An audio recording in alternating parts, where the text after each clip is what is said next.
Tuhan firman-Mu ajaib, kekal meski gunung menghilang.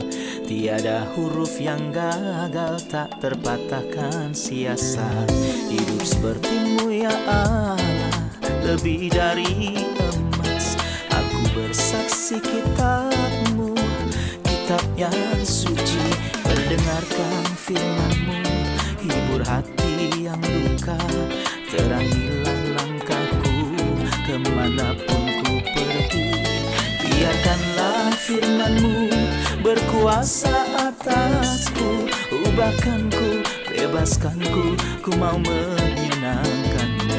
Tuhan firman-Mu ajaib, kekal meski gunung. Ubah dan bebaskan aku, mau menyenangkan-Mu. Salam jumpa para pemirsa terkasih, saya menyambut Anda sekalian dimanapun Anda berada dalam episode terbaru program studi harian kita, Semua Kitab Suci.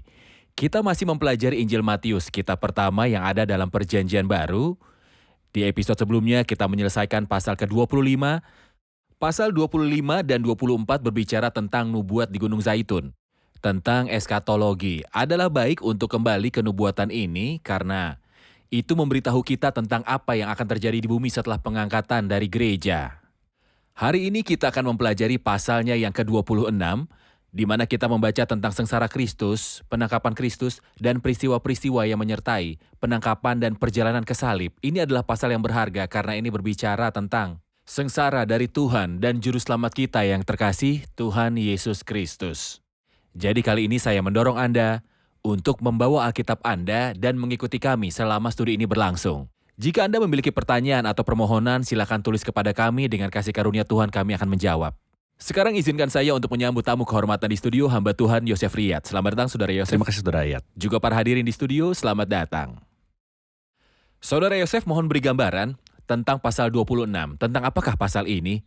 Saya bisa melihat di pasal 26, 4 binari, itu dimulai dengan 2 pertemuan, pertemuan berkat dan pertemuan pengkhianatan.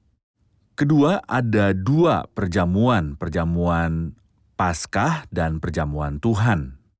Ketiga, ada 2 adegan, adegan di taman, adegan keraguan-raguan yang muncul pada para murid dan pemandangan kepercayaan penuh yang muncul di dalam anak Allah.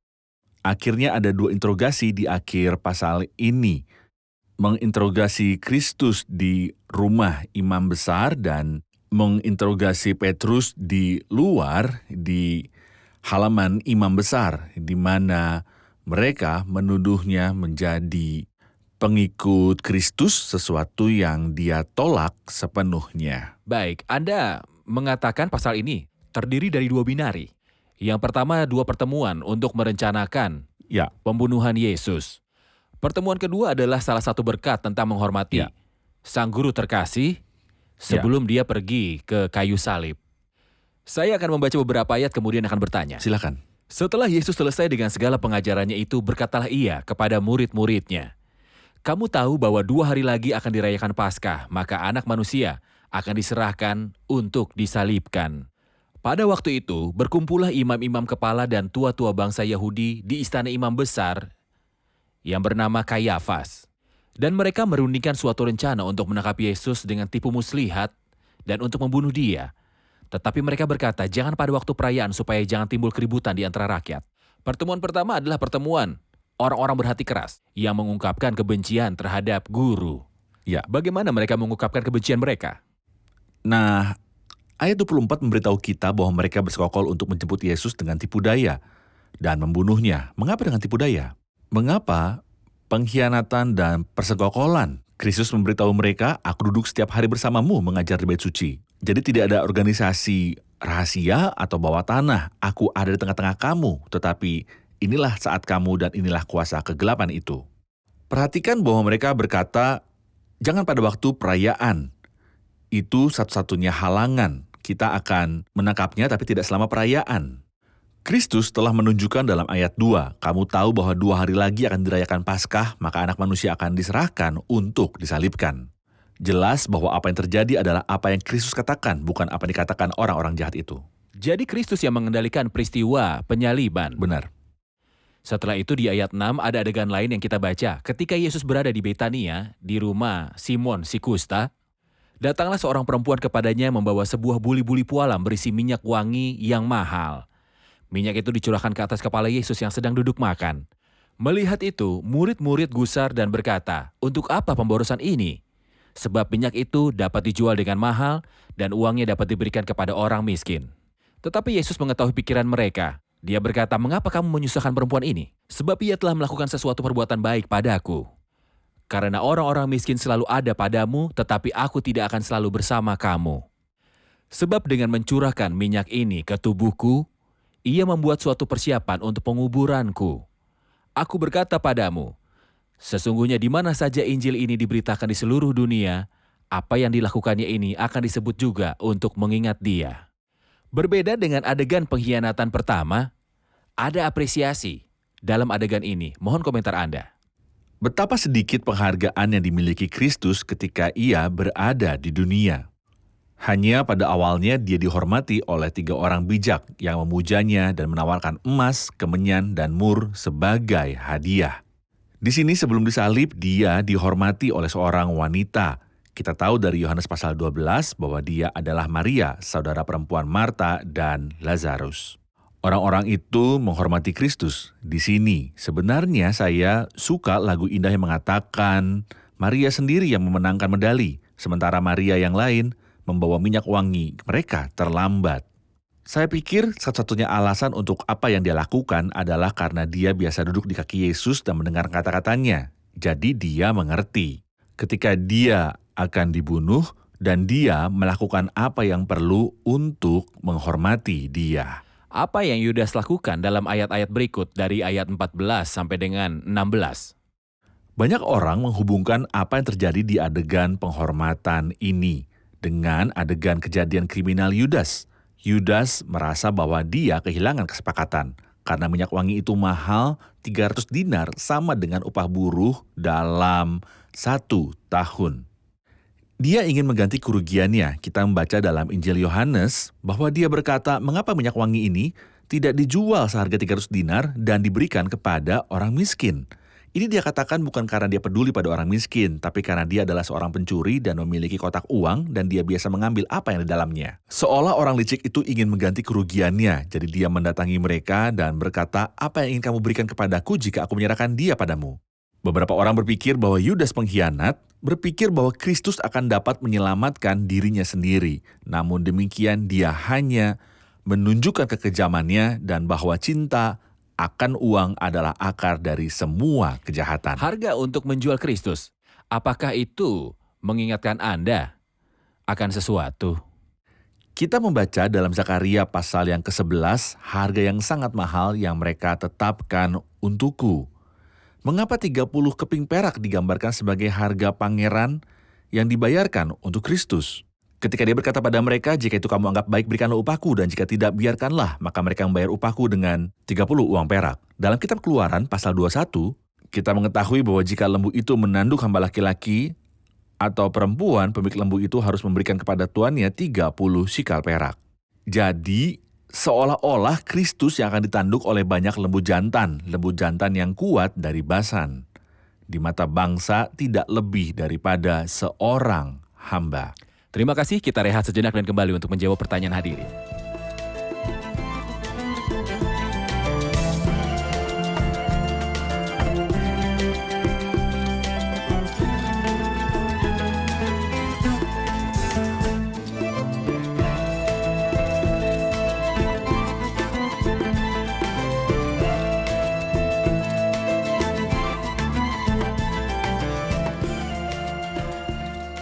Ayat 17 berbunyi, "Pada hari pertama dari hari raya roti tidak beragi, datanglah murid-murid Yesus kepadanya dan berkata, 'Di mana engkau kehendaki kami mempersiapkan perjamuan Paskah bagimu?' Tolong beri gambaran tentang Paskah." Silakan Saudara Yosef. Pertama, saya ingin mengatakan bahwa ayat 1 dan ayat 2 adalah kelanjutan dari apa yang kita baca dalam Matius 24 dan 25. Namun dalam Matius 24 dan 25, Kristus menjelaskan apa yang akan terjadi selama 2000 tahun. Sedangkan di pasal 26 ayat 1 dan 2, dia menjelaskan apa yang akan terjadi setelah 2 hari. Ayat dari 3 sampai 16 bukan tentang hal-hal yang terjadi di tempat itu, tetapi tentang hal-hal yang terjadi sebelumnya. Tetapi mereka disebutkan di sini karena tautan moral. Dari ayat 17 kita akan mulai memegang utas waktu. Hari pertama pesta roti tidak beragi mengarah ke hari Jumat, di mana Yesus Kristus dikhianati malam ketika dia dikhianati. Hidangan Paskah harus dimakan pada hari Jumat. Domba Paskah harus disembelih pada hari Kamis dan dimakan pada hari Jumat. Ini adalah awal dari peristiwa. Itulah mengapa hari Jumat ini disebut Jumat Panjang, dan memang demikian jika Anda mempertimbangkan peristiwa yang terjadi pada hari itu. Terlalu banyak peristiwa yang awalnya adalah makan Paskah yang disebutkan di Lukas dalam pasal 22. Aku sangat rindu makan Paskah ini bersama-sama dengan kamu sebelum aku menderita. Dia makan Paskah dan kemudian menetapkan perjamuan Tuhan. Itu adalah Paskah yang terakhir. Di antara Paskah pertama dalam Keluaran 2 dan Paskah terakhir dalam Matius pasal 26. Kita membaca tentang 7 Paskah di dalam kitab suci. Baik, saat mereka sedang makan Paskah, Kristus berbicara tentang orang yang akan mengkhianatinya sebelum berbicara tentang perjamuan Tuhan. Sekarang ketika mereka sedang makan, dia berkata, "Aku berkata padamu, sesungguhnya seorang di antara kamu akan menyerahkan aku." Benar. Dan dengan sedih seorang demi seorang berkata padanya, "Bukan aku ya Tuhan." Ia menjawab, "Dia yang bersama-sama dengan aku, mencelupkan tangannya ke pinggan ini, dialah yang menyerahkan aku." Anak manusia memang akan pergi sesuai yang ada tertulis tentang dia, tetapi celakalah orang yang olehnya anak manusia itu diserahkan. Adalah baik bagi orang itu sekiranya ia tidak dilahirkan. Yudas yang hendak menyerahkan dia berkata, "Bukan aku." "Ya Rabi," jawab Yesus padanya, "Engkau telah mengatakannya." Kemudian Tuhan mulai berbicara tentang perjamuan Tuhan. Apakah Yudas bersama mereka pada perjamuan Tuhan? Apakah dia memakannya? Ya, ketika kita membaca beberapa Injil, terutama Injil Lukas, kita dapat menyimpulkan ini. Namun, penting untuk mengatakan bahwa Lukas sama sekali tidak menyusun peristiwa ini secara kronologis. Misalnya, ia menyebutkan penjara Yohanes Pembaptis sebelum pembaptisan Kristus oleh Yohanes Pembaptis yang adalah itu tidak mungkin.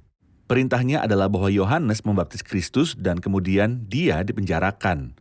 Kita membaca ini dalam Lukas 3. Lukas tidak mengatur peristiwa secara kronologis. Ketika kita pergi ke Injil Yohanes yang mengatur peristiwa secara kronologis, Alkitab memberitahu kita bahwa setelah sepotong roti, setan masuk ke dalam dirinya, lalu ia segera keluar dan itu adalah malam. Jadi dia makan sepotong roti yang dicelupkan yang diberikan Tuhan kepadanya, ini adalah perjamuan Paskah. Setelah perjamuan Paskah, Tuhan menetapkan perjamuan Tuhan. Saat itu Yudas si pengkhianat sedang keluar. Apa pentingnya perjamuan Tuhan? Sebuah tindakan peringatan. Lakukan ini sebagai peringatan akan aku. Paskah adalah sebuah peringatan, tidak memiliki nilai keselamatan atau penebusan karena nilainya pada hari ketika domba Paskah disembelih. Selama mereka berada di Mesir. Setelah itu, setiap tahun hanya peringatan akan keselamatan yang terjadi dalam perjamuan Tuhan. Kita tidak mengingat keselamatan, tapi ingat Juru Selamat. Lakukan ini sebagai peringatan akan aku. Dalam Paskah Yahudi mereka ingat apa yang terjadi. Sementara orang Kristen dalam perjamuan Tuhan mengingat Juru Selamat. Tidak hanya setahun sekali, tapi setiap hari pertama dalam seminggu. Karena subjek ini penting, kita perlu menyoroti beberapa poin dalam waktu 2 menit ini. Karena silakan. ada salah paham dan salah penerapan di semua kalangan Kristen. Perjamuan Tuhan adalah tindakan peringatan untuk mengingat kematian Kristus di kayu salib. Benar. Apakah perjamuan Tuhan memiliki nama lain dalam Alkitab? Apakah saja nama lainnya? Terdiri dari apa perjamuan Tuhan? Kapan perjamuan Tuhan selesai? Perjamuan Tuhan dan namanya misalnya disebut memecahkan roti.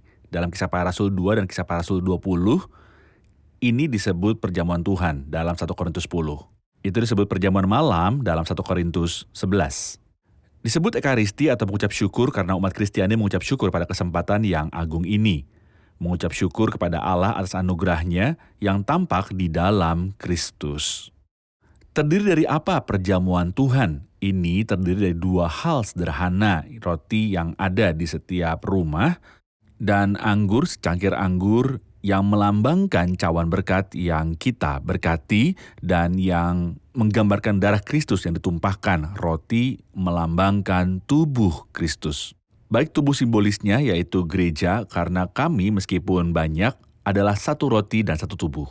atau tubuh Kristus yang sebenarnya yang dikorbankan di kayu salib. Ambil, makan, inilah tubuhku yang dirumukan untukmu. Substansinya sangatlah sederhana, roti dan Kapan anggur. melakukannya? Kapan melakukannya? Kita mengerti dari Kisah Para Rasul 20 ayat 7 bahwa hal itu dilakukan pada hari pertama minggu itu. Pada hari pertama minggu itu Alkitab tidak mengatakan murid-murid Ketika para berkumpul, murid- tetapi ketika para murid berkumpul Untuk memecahkan roti, Paulus berbicara kepada mereka meskipun mereka memiliki dua penulis Alkitab, Paulus dan Lukas, mereka tidak berkumpul untuk mendengarkan mereka, melainkan untuk memecahkan roti. Jadi kita sekarang tahu nama-nama perjamuan Tuhan dan terdiri dari apa dan tahu kapan itu selesai. Ya. Apakah ada hubungan antara pemecahan roti dan apa yang disebutkan dalam Yohanes 6 tentang memakan daging anak manusia dan meminum darahnya? Apakah roti berubah menjadi daging dan anggur menjadi darah? Sebenarnya adalah suatu kesalahan untuk menghubungkan Yohanes pasal 6 dengan pemecahan roti. Faktanya, Yohanes pasal 6 sebelumnya mengacu pada sesuatu yang akan terjadi setelah sekitar 2 tahun karena Yohanes pasal 6 adalah awal dari pelayanan Kristus. Sementara, perjamuan Tuhan berada di akhir pelayanan Kristus. Ini terjadi di Kapernaum di Galilea saat perjamuan Tuhan. Dipraktekkan untuk pertama kalinya di Yerusalem pada waktu hari Paskah. Pada malam dia dikhianati. Pada malam hari dia dikhianati. Jadi Yohanes pasal 6 merujuk sebelumnya pada apa yang akan terjadi. Sedangkan perjamuan Tuhan merujuk kembali pada apa yang telah terjadi. Namun roti itu tetap roti dalam substansinya, sedangkan nilainya adalah nilai tubuh Kristus. Itulah sebabnya dia berkata, ambillah, makanlah, inilah tubuhku. Segera setelah itu dia berkata, karena setiap kamu makan roti ini, jadi yang kita makan adalah roti menurut ayat dalam 1 Korintus pasal 11. Jadi ketika dia berkata makan dagingku dan minum darahku dalam Yohanes 6, ini tidak ada hubungannya dengan pemecahan roti, tetapi untuk menerima Kristus sebagai dia yang mati di kayu salib. Yang Anda katakan akan berada di kayu salib setelah 2 tahun. Ini juga berarti menentukan pekerjaan Kristus bagi saya secara pribadi, karena saya tidak dapat membiarkan seseorang makan untuk saya. Saya harus makan sendiri, saya harus menentukan kematian Kristus untuk saya secara pribadi. Tetapi untuk berpikir bahwa ritual dapat memberikan hidup yang kekal, ini ajaran yang aneh. Benar, terima kasih. Mari kita baca dari ayat 31 sampai ayat 35. Ini tentang Petrus. Maka berkatalah Yesus kepada mereka, malam ini kamu semua akan tergoncang imanmu karena aku.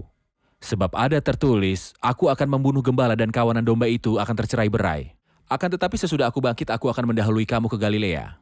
Lalu Petrus menjawabnya, biarpun mereka semua tergoncang imannya karena engkau, aku sekali-kali tidak. Yesus berkata padanya, aku berkata kepadamu, sesungguhnya malam ini sebelum ayam berkokok, engkau telah menyangkal aku 3 kali. Kata Petrus kepadanya, sekalipun aku harus mati bersama-sama engkau, aku tak akan menyangkal engkau. Semua murid lain pun berkata demikian. Bagaimana dengan Petrus dan kepercayaan dirinya?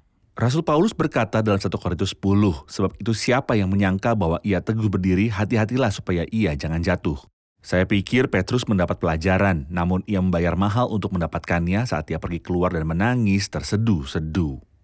Dia menempatkan para murid di jalur yang salah ketika dia berkata, aku tidak akan pernah menyangkal kamu. Dan begitulah kata semua murid, sebenarnya para murid melarikan diri. Tetapi Petrus adalah satu-satunya yang menyangkal terus-menerus dan mengatakan bahwa dia tidak mengenal Kristus. Petrus adalah orang yang menyangkal Kristus dari semua murid yang takut dan lari. Tetapi Petrus mengikuti Tuhan dari jauh, kemudian menyangkalnya. Terima kasih Saudara Yosef, kita rehat sejenak dan kembali untuk menjawab pertanyaan hadirin.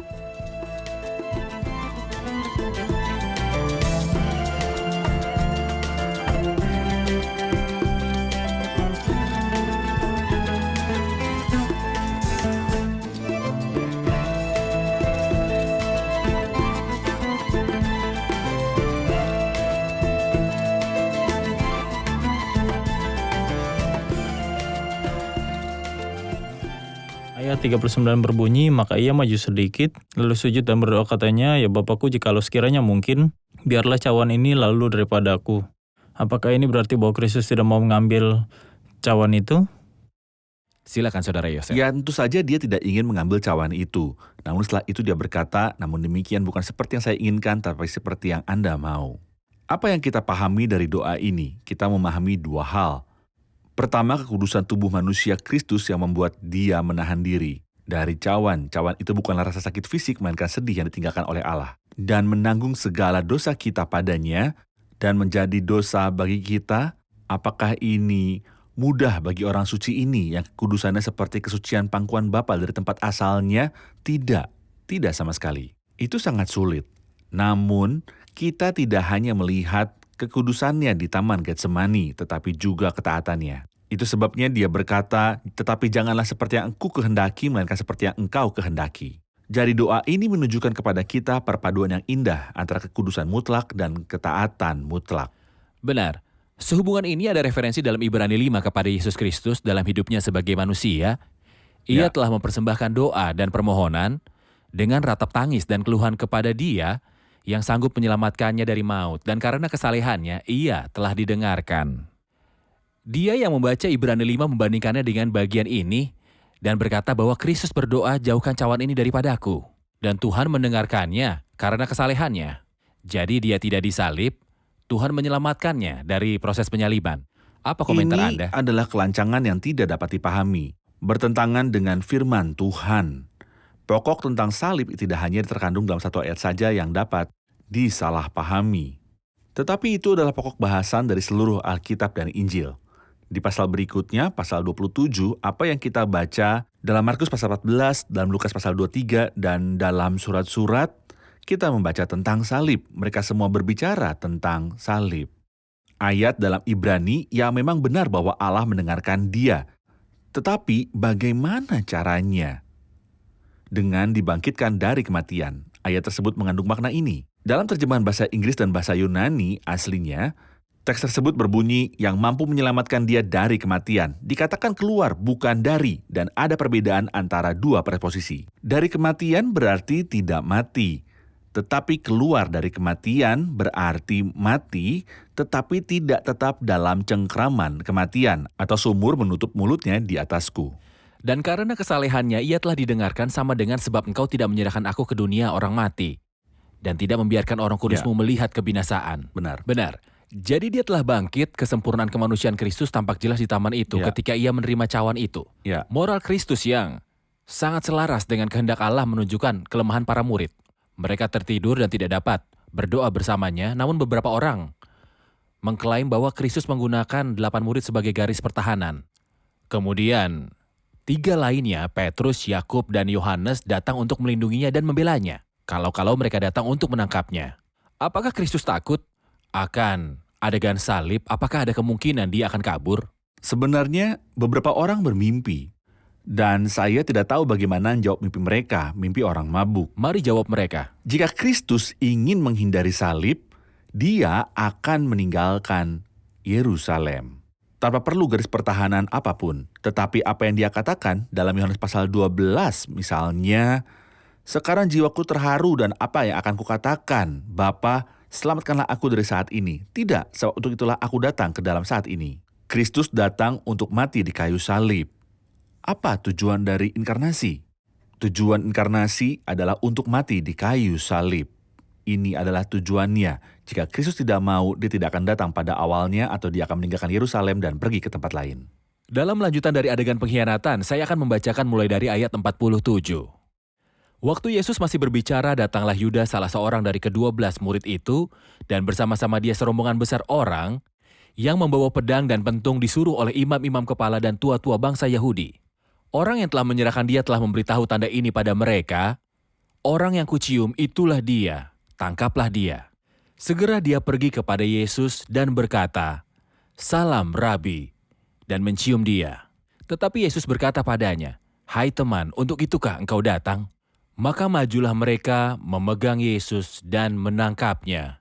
Tapi seorang dari mereka yang dengan Yesus mengulurkan tangannya dan menghunus pedangnya dan menetakannya kepada hamba imam besar sehingga putus telinganya. Kata Yesus padanya, "Masukkan pedang itu ke dalam sarungnya, sebab barang siapa menggunakan pedang akan binasa oleh pedang. Ataukah kau sangka bahwa aku tak dapat berseru kepada Bapakku, supaya ia segera mengirim lebih dari 12 pasukan malaikat membantu aku? Jika begitu, bagaimanakah akan digenapi dalam kitab suci bahwa harus terjadi demikian?" Mohon beri kami satu komentar terakhir tentang adegan penangkapan guru ini. Sebenarnya saya suka menyandingkan adegan penangkapan di keempat Injil. Di sini dalam Injil Matius yang berbicara tentang Kristus sebagai Raja, ada sebuah ayat yang tidak disebutkan dalam Injil lain. Atau kau sangka bahwa aku tidak dapat berseru kepada Bapakku supaya ia segera mengirim lebih dari 12 pasukan malaikat membantu aku? Bayangkan 12 legiun, 12 dikalikan dengan 6.000 malaikat. Apa yang bisa mereka lakukan? Jika satu malaikat membunuh 185.000 prajurit, perwira, dan perkasa di perkemahan Asyur, apa yang akan dilakukan oleh 12 legiun? Itu adalah 12 dikalikan dengan 6.000. Adalah jumlah yang sangat besar yang dapat menjungkir balikan dunia. Ini adalah martabat kerajaan, namun ada keselarasan total dan ketaatan pada Tuhan. Benar, dan inilah yang terjadi di Matius. Anda mengatakan ada ayat-ayat lain dalam Injil lain. Contohnya Injil Yohanes mengatakan bahwa Kristus yang tahu semua yang akan menimpa dirinya maju ke depan. Ini karena dia adalah Tuhan. Itulah sebabnya dia berkata, siapa yang kamu cari? Mereka menjawab dia, Yesus dari Nazaret. Yesus berkata kepada mereka, aku adalah dia. Mereka mundur dan jatuh ke tanah. Di sini kita melihat keturunan Kristus bahkan pada saat penangkapannya. Sangat bagus untuk menyandingkan keempat Injil karena masing-masing akan menunjukkan keindahan karakternya. Inilah kehebatan firman Tuhan. Itu benar. Terima kasih Saudara Yosef, kita sudah di akhir episode. Mari rangkum bersama para hadirin. Apa yang telah Anda pelajari? Di awal episode kita mengetahui bahwa ada dua pertemuan. Ada pertemuan musuh-musuh Kristus, tetapi ada juga Maria yang menghormati Kristus. Dan ini mendorong kita untuk menghormati Kristus pada saat dunia menolak Dia. Dalam ayat 39, jikalau sekiranya mungkin biarlah cawan ini lalu daripadaku. Di sini kita melihat dua hal, kekudusan mutlak bahwa dia tidak ingin ditinggalkan Tuhan dan ketaatan mutlak, ketaatan kepada Tuhan sangat sempurna. Di awal pasal, kita melihat para imam besar berkumpul bersama dan menetapkan waktu untuk menangkap Kristus setelah pesta, tetapi Tuhan menubuatkan bahwa dia akan dihianati setelah 2 hari selama pesta itu. Dan itu adalah perkataan Kristus yang digenapi. Ini menunjukkan bahwa Kristus sendiri yang mengendalikan peristiwa salib. Terima kasih. Tuhan memberkati. Terima kasih Saudara Yosef, Tuhan memberkati. Pemirsa terkasih, perjalanan salib dimulai dengan adegan pengkhianatan. Semua orang berkomplot melawan dia, ahli Taurat, orang Farisi, imam besar, mereka yang berkuasa, dan mereka yang memegang jabatan. Jabatan yang begitu tinggi, baik otoritas agama maupun otoritas politik. Semua berkomplot melawan Kristus, tetapi kita memandang Kristus dengan terpesona. Karena dia Tuhan yang dimanifestasikan dalam daging. Dia datang ke kayu salib dan menyatakan kasih-Nya bagi kita. Sebagaimana dia ada di kayu salib, bagi diri Anda dan juga diri saya. Jika Anda menerima dia dan membuka hati padanya, Anda akan menikmati karya sempurna Kristus di kayu salib. Pemirsa terkasih, sampai jumpa di episode selanjutnya. Tuhan menyertai.